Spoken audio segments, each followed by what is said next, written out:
سبحان اللہ والحمد للہ ولا الہ الا اللہ سبحان اللہ والحمد للہ ولا الہ الا اللہ سبحان اللہ والحمد للہ ولا الہ الا اللہ. All thanks are due to Him, the Lord of all the worlds. All praise is due to Him, for the mercy He gives us all. Subhanallah walhamdulillah wa la ilaha illallah. اللہ کا کلام پڑھا یا رسول نے، اصحاب باصفا کو لکھا یا رسول نے. اللہ کا کلام پڑھا یا رسول نے، اصحاب باصفا کو لکھا یا رسول نے. قرآن کے حرف حرف کی تقسیم ہو گئی، تمثیل ہر عمل کو بنایا رسول نے.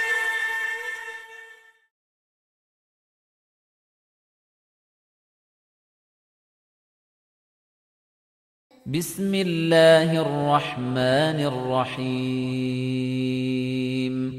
بسم اللہ الرحمن الرحیم. قل هو اللہ احد. قل هو اللہ احد. اللہ الصمد. اللہ الصمد. لم یلد ولم یولد. لم یلد ولم یولد. ولم يكن له كفوا أحد. ولم يكن له كفوا أحد. الحمد لله رب العالمين والصلاة والسلام على سيد الأنبياء والمرسلين أما بعد أعوذ بالله من الشيطان الرجيم بسم الله الرحمن الرحيم. إن الصفا والمروة من شعائر الله فمن حج البيت أو اعتمر فلا جناح عليه أن يطوف بهما ومن تطوع خيرا فإن الله شاكر عليم. صدق الله العظيم. اللهم صل على محمد وعلى آل محمد وبارك وسلم. رب اشرح لي صدري ويسر لي أمري واحلل عقدة من لساني يفقهوا قولي واجعل لي وزيرا من أهلي آمين يا رب العالمين. ناظرین کرام السلام علیکم ورحمۃ اللہ وبرکاتہ. پروگرام بصیرت القرآن میں خوش آمدید. 42واں پروگرام آج آپ کی خدمت میں پیش کر رہے ہیں الحمدللہ. آج ہم بات کریں گے سورۃ البقرہ آیات 158 تا 163 پر انشاءاللہ تعالی. قاری سلمان صاحب نے قرآن حکیم کی آیات کی تلاوت کے ذریعے قرآن کے اس پروگرام کا باقاعدہ آغاز فرما دیا ہے الحمدللہ. اور ناظرین کرام ہمارے ساتھ اسٹوڈیوز میں ہمیشہ کی طرح ہمارے نوجوان ساتھی قرآن اکیڈمی سے آتے ہیں، آج بھی موجود ہیں. السلام علیکم ورحمۃ اللہ وبرکاتہ. وعلیکم السلام ورحمۃ اللہ وبرکاتہ. خیریت سے ہیں آپ لوگ؟ الحمدللہ. جی ماشاءاللہ. جی ناظرین کرام ہم سب کی یاد دہانی کے لیے سب سے پہلے ایک مبارک فرمان نبی کریم صلی اللہ علیہ وسلم کا. آئیے قرآن سیکھیں. موٹیویشن کے لیے فرمان نبوی صلی اللہ علیہ وسلم ارشاد ہوا، اس قرآن میں تم سے پہلے لوگوں کے حالات اور بعد والوں کی خبریں موجود ہیں. اس قرآن میں تم سے پہلے لوگوں کے حالات اور بعد والوں کی خبریں موجود ہیں. یہ جامع ترمذی کی روایت ہے. زندہ کلام ہے. پچھلوں کے حالات اس لیے بیان کرتا ہے تاکہ سبق آموزی ہو، اور ہمیں ہماری خبریں اس لیے دیتا ہے کہ ہم عبرت حاصل کر لیں. تصویر دکھا دیتا ہے، اچھی لگے تو شکر کریں اللہ کا، اور خراب لگے تو صحیح کر لیں اس کو. آئینے کی طرح ہے نا قرآن.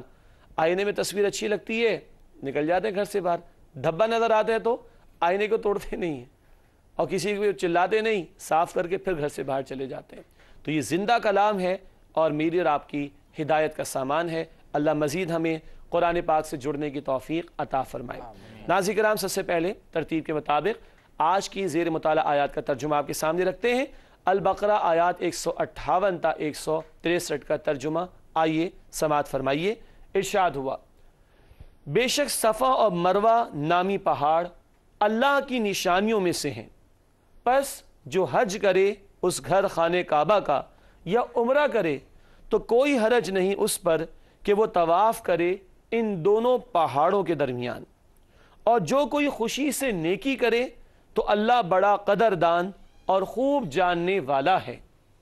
بے شک جو لوگ چھپاتے ہیں اس حق کو جو ہم نے نازل کیا ہے واضح دلائل اور ہدایت میں سے، اس کے بعد کہ ہم نے اسے واضح کر دیا ہے لوگوں کے لیے کتاب میں، یہی وہ لوگ ہیں کہ جن پر لعنت فرماتا ہے اللہ اور ان پر لعنت کرتے ہیں لعنت کرنے والے، سوائے ان لوگوں کے جو توبہ کر لیں اور رویے کی اصلاح کر لیں اور بیان کریں حق، تو میں ایسے لوگوں کی توبہ قبول کرتا ہوں اور میں بہت توبہ قبول کرنے والا ہمیشہ رحم فرمانے والا ہوں۔ بے شک جن لوگوں نے کفر کیا اور مرے اس حال پر کہ وہ کافر تھے، یہی وہ لوگ ہیں جن پر لعنت ہے اللہ کی اور فرشتوں کی اور سب لوگوں کی، اس لعنت میں وہ ہمیشہ ہمیشہ رہیں گے، نہ ہلکا کیا جائے گا ان سے عذاب اور نہ ہی انہیں مہلت دی جائے گی،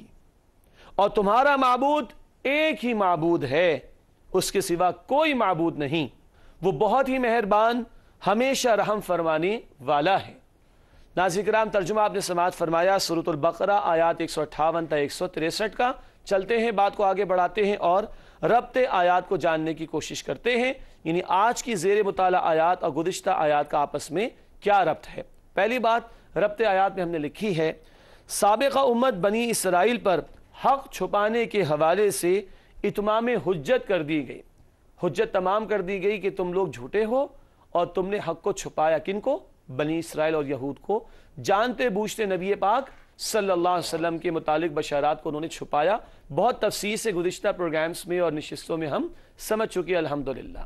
ربط آیات میں آج کے حوالے سے بات لکھی ہے، اب امت مسلمہ سے خطاب میں عبرت اور سبق آموزی کا بیان ہے۔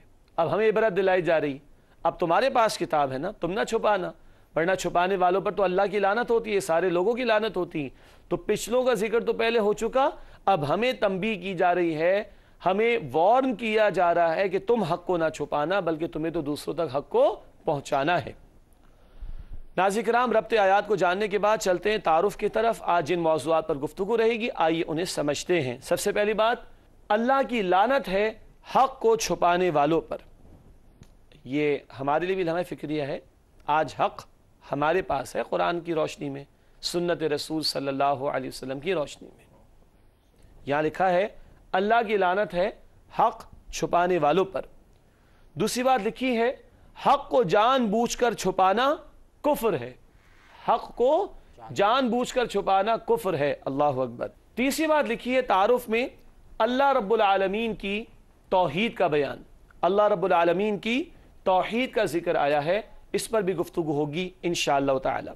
ناظرین کرام، الحمدللہ تعارف ہم نے سمجھا، اب چلتے ہیں آیات کے تجزیے کی جانب۔ سورۃ البقرہ آیات 158 تا 163 کا تجزیہ آئیے جاننے کی کوشش کرتے ہیں۔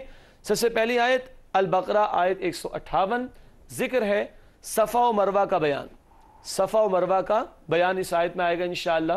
آیت نمبر 159، حق کو چھپانے والوں پر اللہ کی لعنت ہے، حق کو چھپانے والوں پر اللہ کی لعنت ہے۔ آیت نمبر 160، توبہ کرنے اور حق کو بیان کرنے والوں پر اللہ بڑا رحیم ہے، توبہ کرنے اور حق کو بیان کرنے والوں پر اللہ بڑا رحیم ہے۔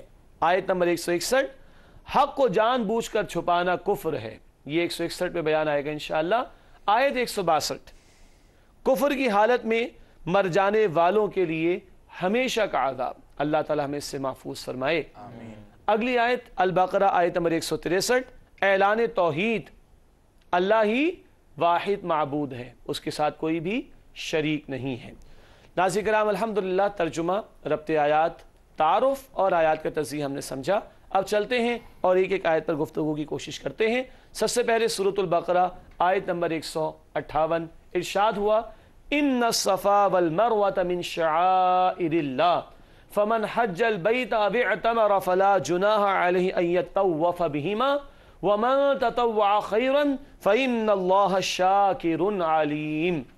سورۃ البقرہ آیت نمبر 158، آئیے اس کا ترجمہ سمجھے۔ ارشاد ہوا بے شک صفا اور مروہ نامی پہاڑ اللہ کی نشانیوں میں سے ہیں، بس جو حج کرے اس گھر خانے کعبہ کا یا عمرہ کرے تو کچھ حرج نہیں اس پر کہ وہ طواف کرے ان دونوں پہاڑوں کے درمیان، اور جو کوئی خوشی سے نیکی کرے تو اللہ بڑا قدردان اور خوب جاننے والا ہے۔ یہ ناظرین کرام سورۃ البقرہ آیت نمبر 158۔ آئیے اس کی تشریح کی طرف چلتے ہیں۔ سب سے پہلی بات تشریح میں لکھی ہے، زمانے جاہلیت میں صفا و مروہ پہاڑوں پر بتوں کی زیارت کی جاتی تھی۔ زمانے جاہلیت میں یہاں پر بت رکھے ہوئے تھے اور مشرکین کے ہاں بت پرستی موجود تھی، تو وہ طواف تو کرتے تھے خانہ کعبہ کا اور ادھر سعی بھی کرتے تھے صفا مروہ کے پاس، لیکن بتوں کی زیارت کے ساتھ ساتھ وہ بتوں کی شرک والی بات بھی اور گندگی والی بات بھی آ گئی۔ اب صحابہ کرام کے ذہن میں سوال پیدا ہوا کہ سعی تو کرنی ہے نا، حج اور عمرے میں ہم نے بھی کرنی ہے، اللہ تعالیٰ ہم سب کو اس کی توفیق اور سعادت عطا فرمائے۔ آمین۔ تو صحابہ کرام کے ذہن میں سوال پیدا ہوا کہ ماضی نے تو یہاں بت رکھے ہوئے تھے، تو بتا دیا کہ وہ تو معاملہ ہو گیا ختم، اب آپ کو کوئی حرج نہیں کہ صفا اور مروہ کے درمیان سعی کریں، اس میں کوئی حرج کی بات نہیں ہے۔ وہ تشریح کر دی گئی، وضاحت کر دی گئی، جو ایک سوال اٹھا اس کے جوابات عطا کر دیے گئے اللہ کی طرف سے۔ دوسری بات، اہل ایمان کو ان کی سعی کی تلقین ہے۔ لفظ تو یہاں پر آیا ایتوفا، جس سے طواف کا مفہوم بھی آتا ہے۔ طواف ویسے معروف ہے خانہ کعبہ کے چکر لگانے کے لیے، لیکن لغوی معنی چکر لگانا، صفا مروہ کے درمیان بھی کیا کرتے ہیں؟ چکر لگاتے، لیکن اصطلاح میں ہم اسے کیا کہتے ہیں؟ سعی کرنا۔ تو اہل ایمان کو ان کی سعی کی تلقین کی گئی ہے اور یہ حج اور عمرے کا حصہ بھی بنا دی گئی ہے سعی۔ اگلی بات ناظرین کرام تاریخی اعتبار سے بہت قیمتی ہے، انہی پہاڑیوں کو دیکھ کر حضرت ہاجرہ کی یاد تازہ ہوتی ہے۔ حضرت ہاجرہ سلام علیہا، زمزم یاد ہے، حضرت اسماعیل یاد ہے، حضرت بی بی ہاجرہ یاد ہے، تو وہ یہی سعی ہوئی تھی نا۔ اب یہ ساری سعی اس سارے ایونٹ کی یاد دہانی کراتی ہے، اسی لیے صفا مروہ کو من شعائر اللہ، اللہ کی نشانیوں میں سے قرار دیا گیا۔ ان نشانیوں کو دیکھ کر ابراہیم علیہ السلام کا گھرانہ یاد آتا ہے، جس نے اللہ کے دین کی خاطر بہت قربانیاں دی تھیں۔ ناظرین کرام یہ البقرہ آیت نمبر 158۔ چلتے ہیں آگے، البقرہ آیت نمبر 159 کے مطالعے کی طرف۔ اللہ تعالیٰ نے ارشاد فرمایا، ان الذين يكتمون ما انزلنا من البينات والهدى من بعد ما بيناه للناس في الكتاب اولئك يلعنهم الله ويلعنهم اللاعنون۔ سورۃ البقرہ آیت نمبر 159 ہے۔ آئیے اس کا ترجمہ سمجھنے کی کوشش کرتے ہیں۔ ارشاد ہوا، بے شک جو لوگ چھپاتے ہیں اس حق کو جو ہم نے نازل کیا ہے واضح دلائل اور ہدایت میں سے، اس کے بعد کہ ہم نے اسے واضح کر دیا ہے لوگوں کے لیے کتاب میں، یہی وہ لوگ ہیں کہ جن پر لعنت کرتا ہے اللہ اور ان پر لعنت کرتے ہیں لعنت کرنے والے۔ ناظرین کرام البقرہ آیت 159 ہے۔ آئیے اس کے مفہوم کو جاننے کی اور تشریح کو سمجھنے کی کوشش کریں۔ سب سے پہلی بات تشریح میں لکھی ہے، اہل کتاب کے کتمان حق یعنی حق کو چھپانے کا بیان ہے۔ یکتمون کا لفظ ہے نا، کتمان مشکل لفظ ہے۔ کتمان حق کے معنی حق کو چھپانا، کتمان کے معنی چھپانا۔ تو اہل کتاب کے کتمان حق یعنی حق کو چھپانے کا بیان ہے۔ کیا کیا باتیں چھپائی تھیں ان لوگوں نے؟ کوئی ایک آدھ بات بتائیں گے آپ میں سے کوئی؟ جی آپ صلی اللہ علیہ وسلم کی نشانیاں جو موجود تھی تورات میں، ماشاءاللہ آپ صلی اللہ علیہ وسلم کی جو نشانیاں تورات میں موجود تھی ان کو چھپایا تھا انہوں نے جان بوجھ کر، ماشاءاللہ۔ اب لعنت کے بیان آ رہا ہے ان کے حوالے سے، لعنت کا بیان ان کے حوالے سے۔ تشریح میں دوسرا نقطہ لکھا ہے، لعنت کے معنی ہے اللہ تعالیٰ کی رحمت سے دوری۔ لعنت کے معنی ہے اللہ تعالیٰ کی رحمت سے دوری۔ اب ذرا غور کریں، دوست یار ایک دوسرے کو لعنت کرتے نہیں کرتے مذاق میں؟ اور کوئی منہ سے کہہ دے تجھ پہ تو لعنت ہو، تو ہے لعنتی۔ کبھی ماں باپ اولاد کو کہہ دیتے ہیں استغفر اللہ، اور لعنت کا مفہوم کیا ہے؟ اللہ کی رحمت سے دوری۔ یہ تو بد دعا ہے، اور یہ اللہ کی رحمت سے دوری تو عذاب ہے بندے کے لیے۔ اور ہم دوست یاروں میں مذاق میں یا ماں باپ اپنی اولاد کو کہہ دیتے، کوسنے لگ جاتے، معاذ اللہ، بچنا چاہیے۔ لعنت کا مطلب ہے اللہ کی رحمت سے دور ہو جانا۔ اگلی بات بہت قیمتی، آج حق کی امین امت محمدیہ ہے صلی اللہ علیہ وسلم۔ یہود نے تو حق چھپا لیا نا، لیکن اب تورات اور انجیل ویلڈ کتابیں تو نہیں۔ اب کون سی کتاب ویلڈ ہے؟ قرآن کریم۔ اس کی امانت اب کس کے پاس ہے؟ امت محمدیہ کے پاس صلی اللہ علیہ وسلم۔ تو ہم پہنچا رہے ہیں یا چھپا رہے ہیں؟ یہ ہمیں غور کرنا چاہیے۔ آئیے ناظرین کرام اگلی آیت پر چلتے ہیں. سورۃ البقرہ آیت نمبر 160 ارشاد ہوا الا الذين تابوا واصلحوا وبينوا فاولئك اتوب عليهم وانا التواب الرحیم. سورۃ البقرہ آیت نمبر 160. آئیے اس کا ترجمہ سمجھتے ہیں. ارشاد ہوا سوائے ان لوگوں کے جو توبہ کر لیں اور رویے کی اصلاح کر لیں اور بیان کریں حق، تو میں ایسے لوگوں کی توبہ قبول کرتا ہوں اور میں بہت توبہ قبول کرنے والا، ہمیشہ رحم فرمانے والا ہوں. یہ ناظرین کرام سورۃ البقرہ آیت نمبر 160 کا ترجمہ. وقفے سے پہلے سورۃ البقرہ آیت نمبر 160 پر گفتگو شروع ہوئی تھی. میں ترجمہ آپ کے سامنے رکھ دیتا ہوں اور پھر بات کو آگے بڑھائیں گے تشریح کے اعتبار سے انشاءاللہ. البقرہ آیت نمبر 160 کا ترجمہ. سوائے ان لوگوں کے جو توبہ کر لیں اور رویے کی اصلاح کر لیں اور بیان کریں حق، تو میں ایسے لوگوں کی توبہ قبول کرتا ہوں اور میں بہت توبہ قبول کرنے والا، ہمیشہ رحم فرمانے والا ہوں. آئیے ناظرین کرام البقرہ آیت نمبر 160 کی تشریح کو سمجھتے ہیں. سب سے پہلی بات تشریح میں لکھی ہے حق پوشی سے توبہ کرنے والوں کے لیے بجائے لعنت کے اللہ کی رحمت ہے. اس جملے کو سمجھنا ہوگا. حق پوشی سے توبہ کرنے والوں کے لیے بجائے لعنت کے اللہ کی رحمت ہے. حق پوشی کا مطلب ہے حق کو چھپانا، تو جو چھپاتے ان کے لیے کیا ہے؟ لعنت. تو جو اس سے توبہ کر لیں اور حق بیان کرنا شروع کر دیں ان کے لیے کیا ہوگی؟ رحمت.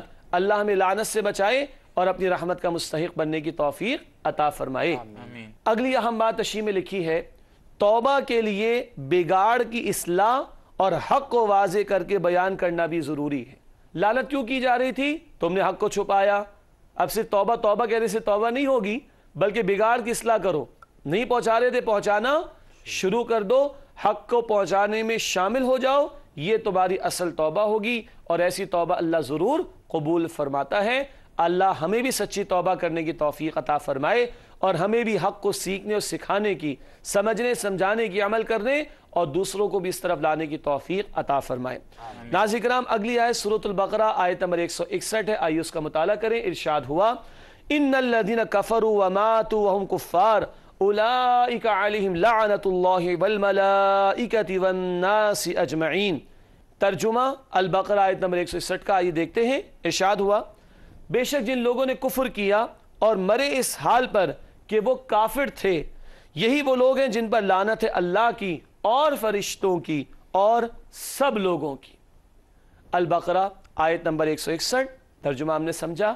آئیے اس کی تشریح کی طرف چلتے ہیں. پہلی بات، حالت کفر پر مرنے والے کے لیے بخشش کا موقع نہیں.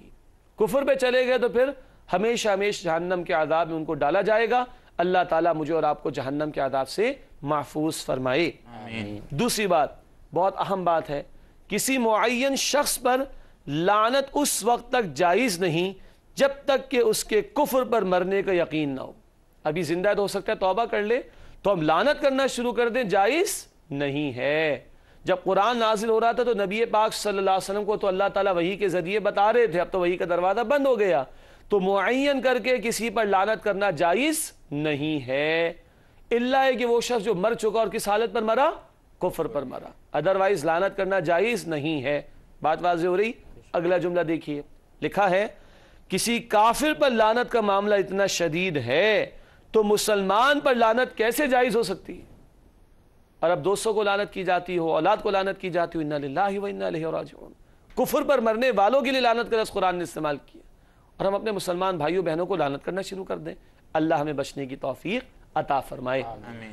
آئیے ناظرین کرام اگلی آیت پر چلتے ہیں گفتگو کے لیے. البقرہ آیت نمبر 162. ارشاد ہوا خالدین فیہا لا یخفف عنہم العذاب ولا هم ینظرون. آئیے ترجمہ سمجھیں. البقرہ آیت 162.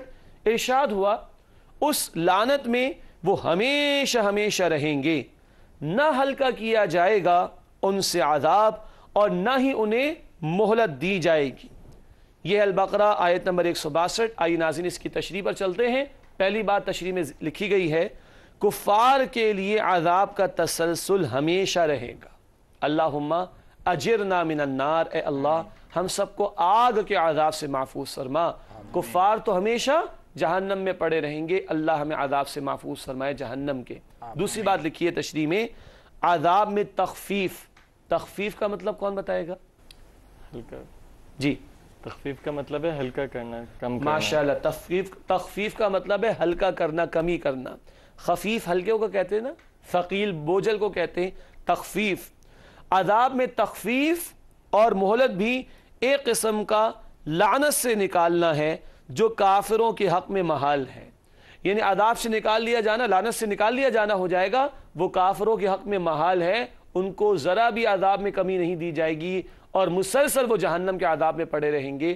اللہ ہم سب کی جہنم کے عذاب سے محفوظ حفاظت فرمائے، اللہ ہم سب کی جہنم کے عذاب سے حفاظت فرمائے۔ ناظرین کرام، آج کے مطالعے کی آخری آیت سورۃ البقرہ آیت نمبر 163 کی طرف چلتے ہیں۔ ارشاد ہوا اللہ سبحانہ وتعالی کی طرف سے، وَإِلَٰهُكُمْ إِلَٰهٌ وَاحِدٌ لَا إِلَٰهَ إِلَّا هُوَ الرَّحْمَٰنُ الرَّحِيمُ۔ آئیے ترجمہ سمجھیں۔ البقرہ آیت 163 ارشاد ہوا، اور تمہارا معبود ہے ایک ہی معبود، اس کے سوا کوئی معبود نہیں، وہ بہت ہی مہربان، ہمیشہ رحم فرمانے والا ہے۔ البقرہ 163۔ آئیے اس کی تشریح کی طرف چلتے ہیں۔ پہلی بات، اعلان توحید، معبود واحد ایک اللہ، اس کے ساتھ اس کی ذات میں، صفات میں، حقوق میں، اختیار میں کوئی شریک نہیں ہے۔ اور دوسری بات لکھی ہے تشریح میں، اللہ ہی واحد معبود ہے، اس کے سوا کہیں پناہ نہیں جو اس کی لعنت سے تمہیں بچا سکے۔ وہی معبود واحد، اسی کی طرف پلٹنا ہوگا، اسی کی حضور توبہ کرنی ہوگی تاکہ لعنت سے بچ سکے، اس کے سوا نہ کہیں پناہ ہے کہ کہیں لعنت سے بچا جا سکے، وہی معبود برحق اور معبود واحد ہے۔ الحمدللہ ذکرام، آج کی زیر مطالعہ آیات کا بیان مکمل ہوا۔ البقرہ آیت نمبر 158 سے 163 تک چلتے ہیں قرآنی معلومات کی طرف، اور ایک اور قیمتی نکتہ ہے جو آج آپ کی خدمت میں پیش کر رہے ہیں، آئیے دیکھتے ہیں۔ قرآنی معلومات، متشابہات سے مراد قرآن کریم کی وہ آیات ہیں جن کے معنی ہم پر واضح نہیں ہیں۔ متشابہات سے مراد قرآن کریم کی وہ آیات ہیں جن کے معنی ہم پر واضح نہیں ہیں۔ اچھا، اگر میں آپ میں سے پوچھوں کسی سے کہ گزشتہ پروگرام میں کون سی آیات کا ذکر آیا تھا، کون بتائے گا؟ جی عابد۔ آیات محکمات کا ذکر۔ آیات محکمات، ان کے معنی کیسے ہوتے ہیں؟ ان کے معنی پروفاؤنڈ، یعنی کہ پروفاؤنڈ ہوتے ہیں، کلیئر ہوتے ہیں، واضح ہوتے ہیں۔ ماشاءاللہ، نماز قائم کرو، زکوٰۃ ادا کرو، ماشاءاللہ۔ تو گزشتہ پروگرام میں محکمات کا ذکر تھا، آج متشابہات کا ذکر ہے۔ متشابہات سے مراد قرآن کریم کی وہ آیات جن کے معنی واضح نہیں۔ اللہ کی کرسی ہے جیسا کہ ہے، ہم سمجھ نہیں سکتے۔ اللہ کی پنڈلی، اللہ کا چہرہ، اللہ کا ہاتھ قرآن میں ذکر ہے، کیسا ہے ہمیں نہیں معلوم، ہمیں معنی واضح نہیں ہے، مگر ہے جیسا کہ ہم ایمان رکھتے ہیں۔ ایسی آیات کو متشابہات کہا جاتا ہے۔ ناظرین کرام، سوالات کا موقع ہے، چلتے اپنے ساتھیوں کی طرف اور دیکھتے ہیں کہ آج ہمارے ساتھیوں کے ذہنوں میں کون سے سوالات ابھرے ہیں۔ جی قاری سعید صاحب، آپ سے شروع کرتے ہیں۔ جی، وہ بی بی حاجرہ سلام علیہا کا واقعہ سنا دیں۔ اچھا، ماشاءاللہ، یہ تو بالکل ایسے ہوا جیسے چھوٹے بچے نہیں ضد کرتے، واقعہ سنا دیں، لیکن اچھی بات ہے کہ یہ سعی، آج تو وہاں ماربل لگے ہوئے ہیں، خوبصورت لائٹس لگی ہوئی ہیں، بڑا ایئر کنڈیشن کا خوبصورت بڑا عمدہ اہتمام ہے، ہم اس میں کھو جاتے ہیں۔ کچھ یاد بھی ہے کیا ہوا تھا؟ دودھ پیتے بچے تھے اسماعیل علیہ السلام، اور ابراہیم علیہ السلام کو اللہ نے حکم دیا بی بی حاجرہ اور اسماعیل علیہ السلام کو چھوڑ آئیں۔ تو ابراہیم علیہ السلام چھوڑ آئے، اور بی بی حاجرہ نے سوال کیا کہ اللہ کا حکم ہے؟ فرمایا اللہ کا حکم ہے۔ کہا آپ چلے جائیے۔ اللہ اکبر، اللہ کا حکم ہے تو اللہ میں ضائع نہیں فرمائے گا۔ اللہ پر توکل اور اعتماد۔ کھانا پینا ختم، تھوڑا سا پانی کھجورے ختم، مکے کی بیابان زمین کچھ بھی نہیں۔ اب بچے کو بھوک لگ رہی، دو پہاڑیاں تھی صفا مروہ، کبھی صفا پہ کبھی مروہ پہ شاید کوئی قافلہ نظر آئے۔ یہ دوڑنا اللہ کو پسند آ گیا، یہ دوڑنا اللہ کو پسند آیا، اور قیامت تک کے لیے اللہ نے اس دوڑنے کو جاری کر دیا صفا و مروہ کے درمیان۔ اور ادھر کیا ہوا؟ اللہ کی ان بندی کا اللہ پر ایمان، اور اپنی سی کوشش کر رہی ہے کچھ مل جائے، اللہ نے زمزم جاری کر دیا، قیامت تک کے لیے وہاں پر پانی کا انتظام فرما دیا، اور آج ہم بھی اس سے استفادہ کرتے ہیں۔ یہ ہے حکمت اس کے پیچھے، یہ نشانی اللہ تعالیٰ کی اس گھرانے کی قربانیاں ان صفا مروہ کی پہاڑیوں کو دیکھ کر یاد آنی چاہیے۔ جی عابد، آپ سوال کیا کریں گے؟ جی، میرا سوال یہ ہے جیسے آج ذکر ہے کتمان حق، یعنی حق کو چھپانے والے پر اللہ کی لعنت ہے، تو آج قرآن کو پہنچانے کی ذمہ داری ہم پر ہے، تو کن ذرائع سے ہم قرآن دوسروں تک پہنچا سکتے ہیں؟ ماشاءاللہ ماشاءاللہ، اسٹوڈنٹ ہیں بھی اور پڑھاتے بھی ہیں نا، تو ٹپس مانگ رہے ہیں اصل میں، ٹھیک ہے، کہ اب حق ہمارے پاس سے، ہم یہ امت مسلمہ امین ہے، ہم کیسے پہنچائیں؟ تو ماشاءاللہ یہ پہنچائی تو رہے،